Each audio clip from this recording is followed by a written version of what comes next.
नमस्कार मंडळींनो, तुमचं स्वागत आहे माझ्या स्टोरी चॅनलमध्ये. तर ही शेवटपर्यंत गोष्ट तुम्ही ऐका आणि तुम्हाला कशी वाटली ही नक्कीच मला कमेंट बॉक्समध्ये सांगा. मोठ्या बहिणीने लहान बहिणीसाठी स्वतःचं सुख सोडलं, पण 20 वर्षांनी जे घडलं ते पाहून तिचे अश्रू थांबले नाहीत. तर मित्रांनो, बहिणीचं प्रेम अनेकदा आईच्या प्रेमा इतकं निस्वार्थ असतं. आजची कथा अशाच दोन बहिणींची आहे. एका छोट्याशा गावात आशा आणि राधा या दोन बहिणी राहत होत्या. लहानपणीच त्यांच्या वडिलांचं निधन झालं. आई घरकाम करून दोन्ही बहिणींना वाढवत होती. आशा मोठी होती तर राधा अजून शाळेत शिकत होती.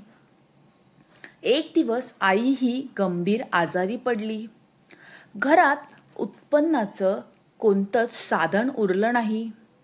आशाने स्वतःचं कॉलेज सोडलं आणि एक शिवणकामाच्या दुकानात काम सुरू केलं.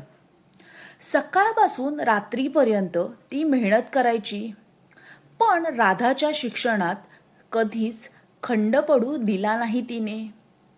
राधा डॉक्टर होण्याचं स्वप्न पाहायची आणि आशा तिचं ते स्वप्न स्वतःचं मानून जगत होती.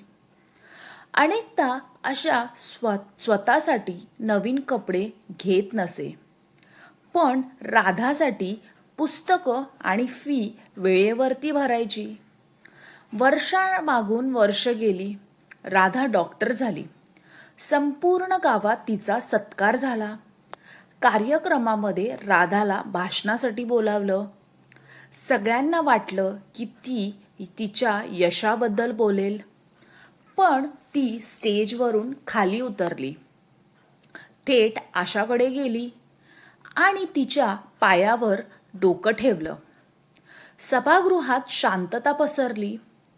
राधा म्हणाली, आज लोक मला डॉक्टर म्हणतात, पण माझ्या खऱ्या आयुष्याची शिल्पकार माझी ताई आहे. तिने स्वतःची स्वप्न माझ्यासाठी सोडली. माझ्या प्रत्येक यशामागे तिचे कष्ट आहेत. आशाच्या डोळ्यात अश्रू आले.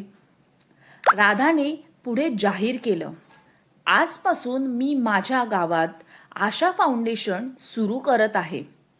पैशाअभावी कोणत्याही मुलीचं शिक्षण थांबणार नाही. संपूर्ण सभागृह टाळ्यांच्या कडकडाटाने दुमदुमलं. आईच्या डोळ्यात आनंदाश्रू होते. आशा राधाला मिठी मारून म्हणाली, आज माझं स्वप्न पूर्ण झालं. त्या दिवशी गावातील प्रत्येक मुलीला वाटलं की बहिणीचं प्रेम हे जगातलं सर्वात मोठं बळ असतं. तर मंडळींनो, आजची या गोष्टीची शिकवण ही आहे की खरी बहीण तीच असते जी स्वतःसाठी आपल्या बहिणीचं सुख मोठं मानते.